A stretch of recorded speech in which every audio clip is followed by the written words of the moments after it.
Thank you so much, Steve. Yes, I think we absolutely have to present all of the evidence as clearly and plainly to the public as possible. There are several committees of jurisdiction, one of which is the Oversight Committee, on which I serve as the vice chair. Again, this isn't what we came to Congress to do. Is to try and we didn't want to fight the president. We didn't want to be doing any of this. We wanted to be focusing on dealing with the cost of prescription drugs and on housing and everything else. But this is the unfortunate reality. And what I do believe our job is to make sure that the full extent of these behaviors is fully understood. And there are depositions happening right now with counsel on not only the Oversight Committee, but on Foreign Affairs and Intelligence that are going to hopefully clarify a lot of what's been going on. So I think that we are going to really be seeing a lot of that information come forward, and the House is fully committed to this. Okay. So we have a question about impeachment and investigation. So we're going to launch a poll, which you can participate in right now. So the question is, do you support investigations of President Trump's conversation with the leader of Ukraine in regards to his political opponent? You can press 1 for yes and 2 for no. Again, the question is, do you support investigations of President Trump's conversation with the leader of Ukraine in regards to his political opponent? 1 for yes and 2 for no. Your response has been registered. Next question we have, let's see, Victor from Palmdale on the line. I'm going to take you live. Victor, you can go ahead and ask your question. Yes, we have a real problem with guns, as you outlined in your opening, but we also have an even more serious problem with drugs that are pouring across the Mexican border.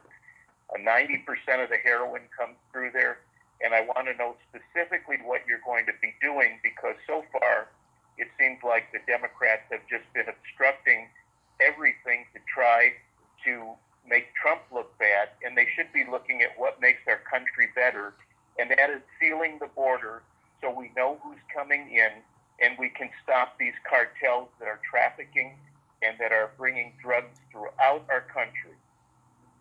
What are you going to do about it? Sure. Thank you so much, Victor. I agree with you that we have a true epidemic of drugs that are both coming from within our own country and across the border. The reality is that the majority of the drugs that are coming out across the border, and I've met with Border Patrol agents, are coming across through legal ports of entry. So when the House focused on our appropriations, both as part of the supplemental border supplemental bill that was voted on a few months ago, and which I agreed with on a lot of areas, but I thought it needed some work before we actually voted on it. But also within the appropriations process itself, we voted to give substantially more in terms of technology and resources to finding and apprehending drugs at the border, specifically where the majority of those are coming across at legal ports of entry. The other thing is, and this is when I went to the Northern Triangle, the countries where the majority of immigrants are coming from, in recent months. I went there a few months ago, and there are a number of different programs that were designed to get in to basically interfere with drug trafficking. And unfortunately, aid to those countries, aid that didn't go to the governments of those countries, but went to our own agencies like the DEA and like the FBI, had been stopped. So one of the things that we've been fighting for is ensuring that we are reinstating that aid, that it's focused on those kinds of effective programs that we know works. And at the end of the day, we all know that border security has to be a top priority, but that we need a humane, immigration system that honors our values, but also is securing our country from dangerous activities like illegal trafficking. Next on the line, we're going to take a call from Paul from Saugus. Paul, you can go ahead and ask your question. Congressman Hill, thank you for taking my question, and thank you for being our Congresswoman. We've never felt more proud to have a Congressperson in our community that represents us. We feel that you represent us more than anyone has represented us in the last 20 years that we've lived in Santa Clarita.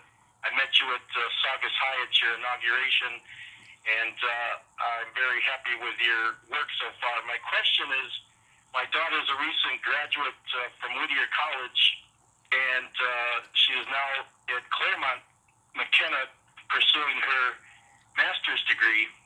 She has $80,000 in student loan debt and is currently taking out more debt to obtain her master's degree.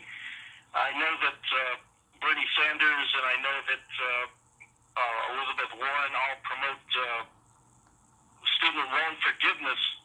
Is there any plan that you can put up for a vote or sponsor a bill with somebody else to help the students that have so much student debt that they will be responsible for paying for the next 20 or 30 years? Thank you so much, Paul. I really appreciate your remarks, and I also congratulations to your daughter. That's a great program to get into. And the unfortunate reality is that she's not alone with being saddled with that much debt.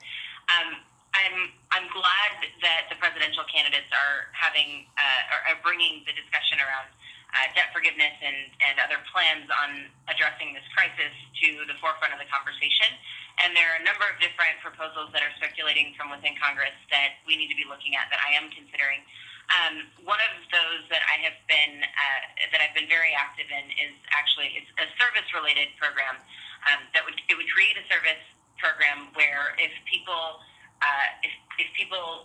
spend a certain amount of time, sort of like the GI Bill, if you dedicate a certain amount of your time towards some kind of community service, like the AmeriCorps Vista program or something like that, that you can get your debt forgiven or you can get college either 2 or 4 years paid for. I think we need to be looking at all kinds of different solutions. I do believe, just from my own experience and from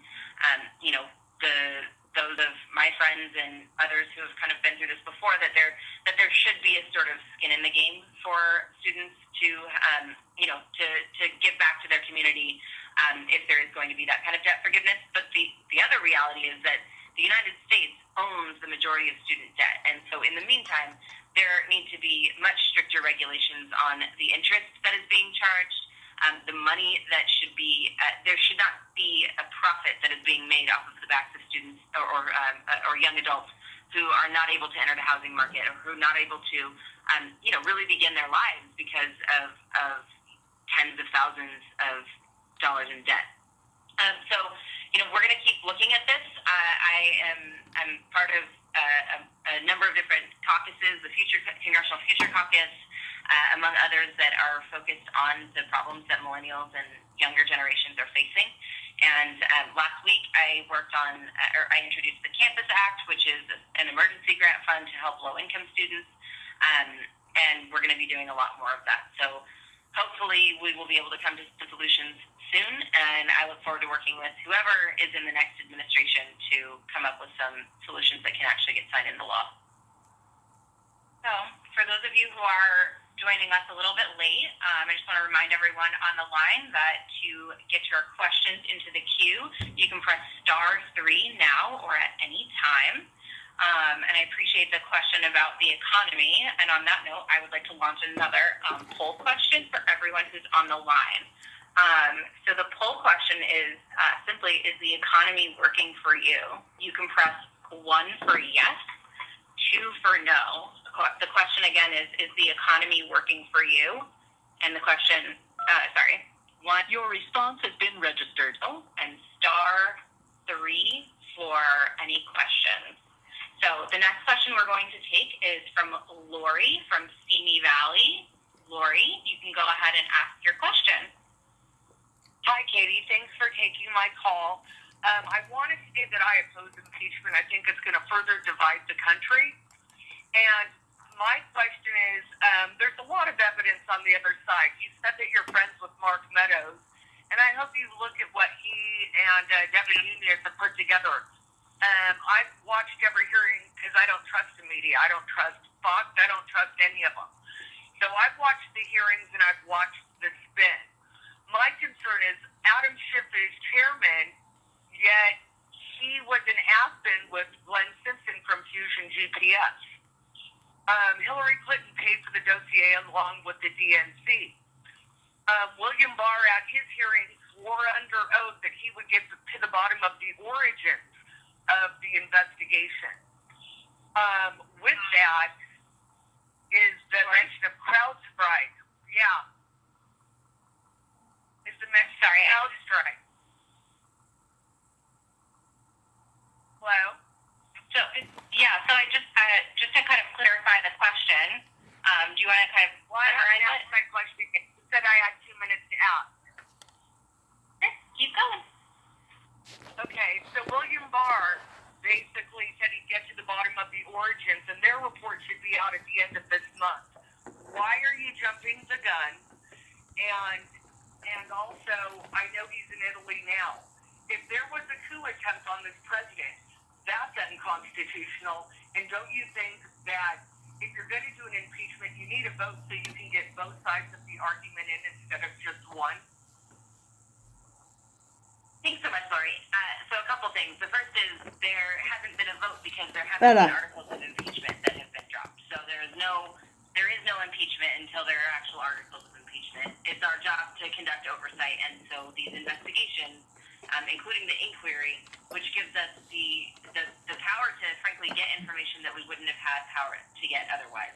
We've had the administration that has been trying to block us from getting critical information, whether it's defying subpoenas or otherwise not providing that information, that now that there's an impeachment inquiry, we have additional capabilities to ensure that that is available for us to see, but also for the American people to see. And I hope that these hearings that